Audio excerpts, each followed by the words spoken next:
Ladies and gentlemen, my fellow Americans, how are you all doing today / tonight? This is Bob the Bookseller here, going to tell you here on YouTube the true facts of Obama and what he stands for. But be warned, what I'm going to say may offend some of you who are supporting and voting for Obama, and some of you may not be supporting Obama, may enjoy this YouTube video. And for the undecided voters who listens to this video may or may not change their minds based on what I say. But I believe it is important to tell all of you, my fellow Americans, the truth about the Democratic candidate known as Barack Hussein Obama. I hope you all shall enjoy this video. This video that I've made, and it's taking a bit, but oh well, we're gonna see what happens. Hello, how you doing again? Sorry if I pause in my video because my camera's battery unfortunately ran low and whatnot.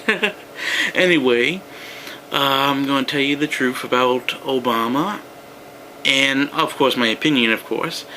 But anywho, I will start with his association with certain individuals, such as Reverend Wright and Bill Ayers, where Reverend Wright, his viewpoints are anti-American, and of course, you know, his remarks are racist.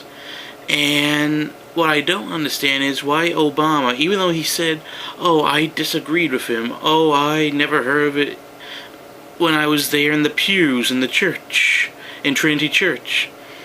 And why would he be there for 20 years if he disagrees with a pastor who has anti-American beliefs and even racist beliefs, particularly the Reverend Wright's association with Malcolm X and among other racist groups, unfortunately, but nonetheless true.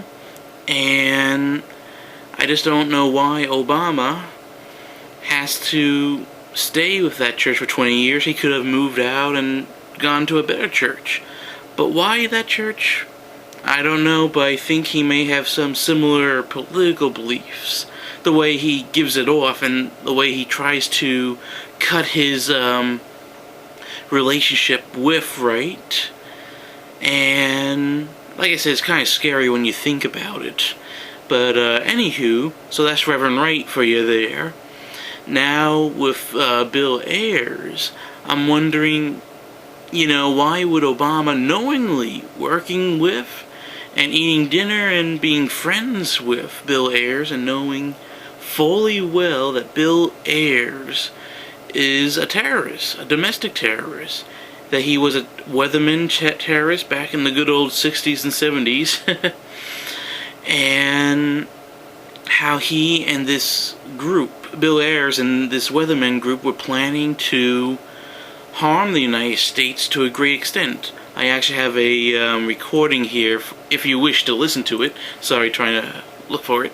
Anywho, listen to this little video from this FBI informant and his, let's just say he's been with the weatherman for a while, and this is what he had to say about it. I brought up the subject of what's going to happen after we take over the government.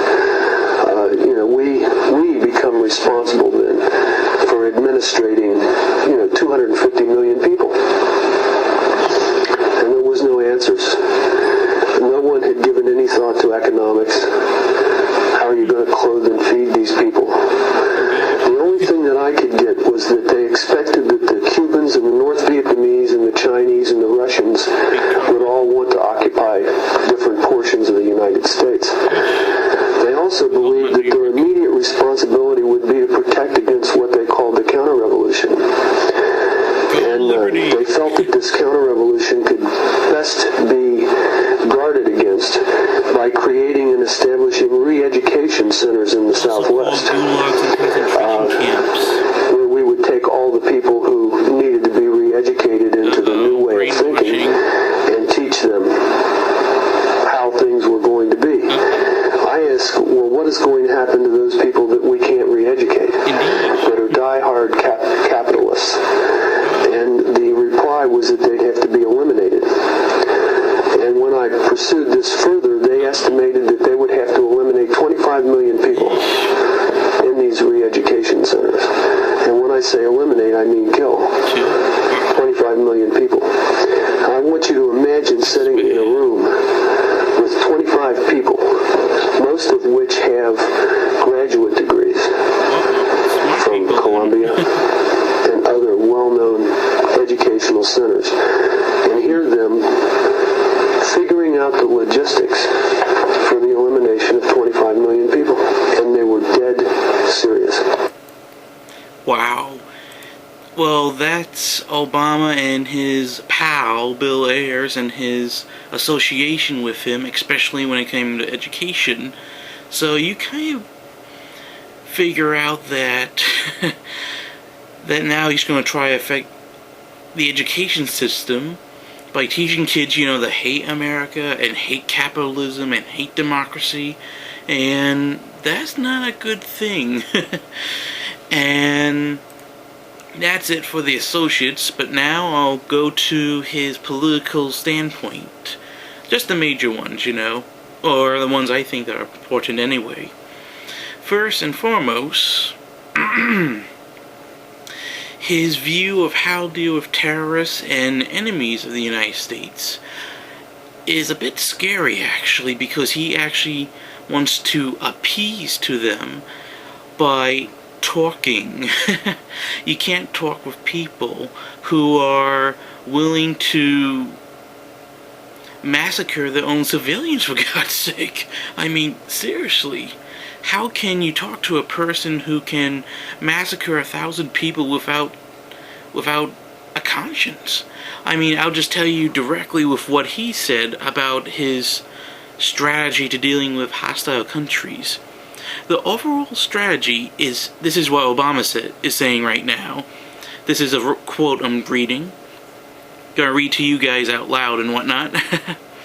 The overall strategy is failed because we have not seen any change in behavior among Iraq's political leaders. That's why I'm going to beat this war to a close. That's why we can get our combat troops out within 16 months and have to initiate the kind of regional diplomacy, not just talking to our friends, but talking to our enemies like Iran and Syria, to try to stabilize the situation there. Gee willikers, didn't the Prime Minister of England back in 1939 or 38, I believe it was? Oh well, I'll try to fix it up later. Anyway, didn't he try to appease Hitler and his conquering of certain part of Europe, like such as Czechoslovakia?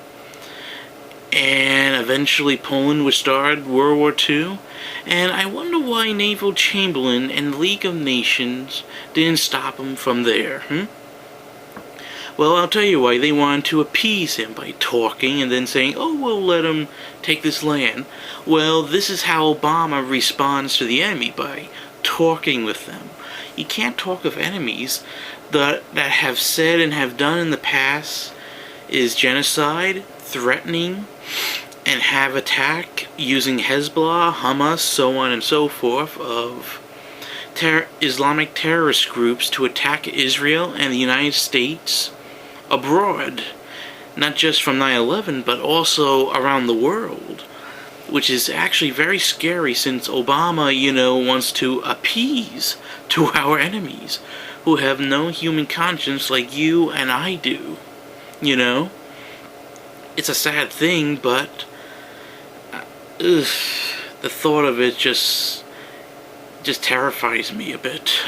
I know, it's kind of like saying, what terrifies me is that history is repeating itself, especially with Obama saying talking, even though it all sounds good, but in actual reality, they're gonna, well, I guess our enemies are just gonna backstab us, because they say, oh, we'll let the Americans talk, and we'll attack sooner or later. We'll just talk and say, oh no, we'll be just fine. But anywho, that's his military standpoint.